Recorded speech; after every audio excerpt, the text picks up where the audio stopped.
Անգամ 300 կամ 500 դրամ պարտքի համար անջատել են Արմավիրի մարզի Գայ գյուղի բնակիչների էլեկտրաէներգիան։ Թեև գյուղացիները պարտաճանաչ կատարել են իրենց վճարումները, սակայն պարզվել է, որ գյուղը 2001 թվականից 40 միլիոն 390 հազար դրամ պարտք ունի Հայաստանի էլեկտրական ցանցեր ընկերությանը։ Իր նշած գումարը չստանալով ընկերությունը գյուղացիների դեմ դատական հայց է ներկայացրել։ Ոչ ոք համագյուղացիներից չգիտեին, որ իրանց մեջքին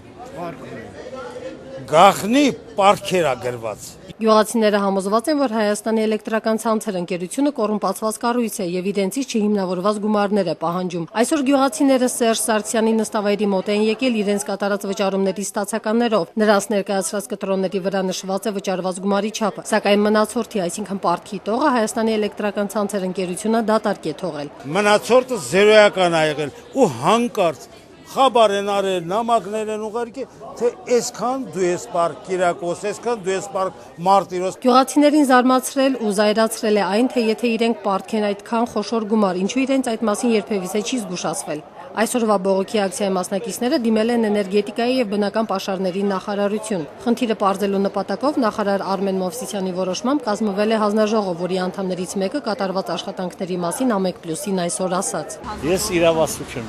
ես ուրիշ բանով եմ զբաղվում։ Հանձնաժողովից դժգոհ գյուղացիները խոստանում են այսուհետ իրենց բողոքի ակցիաները շարունակել Սերժ Սարգսյանի նստավայրի մոտ։ Նարինե Էրիցյան, Հասմիկ Ֆարոյան, IPF։